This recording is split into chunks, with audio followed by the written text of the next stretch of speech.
Brian Thompson, CEO of United Healthcare, was a man at the peak of his career.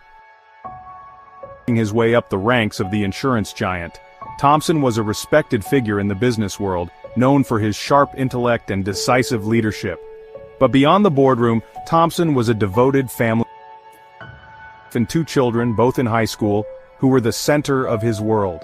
On a cold December evening in 2024, Thompson's life was tragically cut short.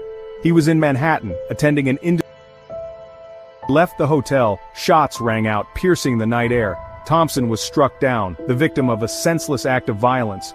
The assailant fled the scene, leaving behind a chaotic scene of panic and confusion. To Thompson's aid, but it was too late. He was pronounced dead at the scene, leaving his family, friends, and colleagues in shock and mourning.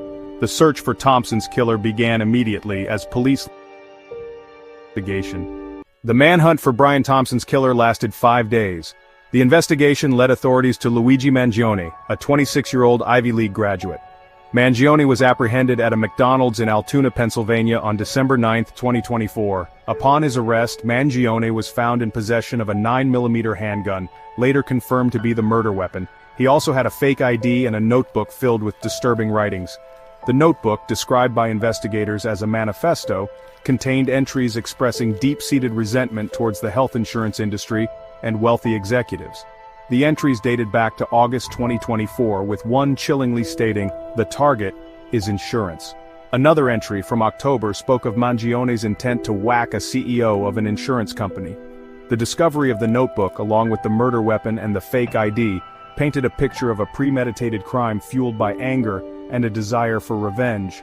Mangione was immediately transported back to New York City under heavy security, where he faced charges for the murder of Brian Thompson.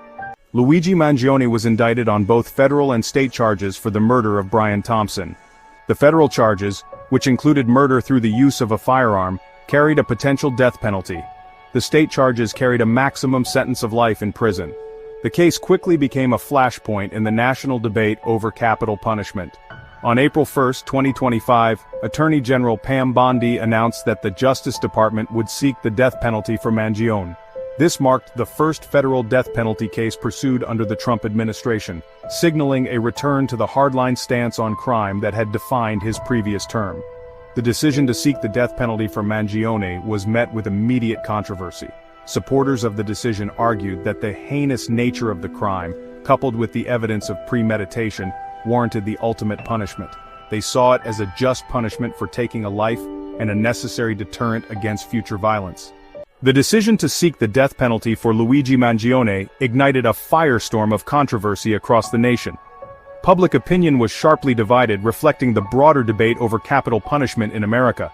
Opponents of the death penalty argued that it was a cruel and unusual punishment, citing the risk of executing an innocent person and the lack of conclusive evidence that it deters crime. They viewed the decision as politically motivated, driven by a desire to appease a certain segment of the population rather than a genuine pursuit of justice. The case also raised questions about the role of mental health in the criminal justice system. Some argued that Mangione's writings suggested underlying mental health issues that may have contributed to his actions.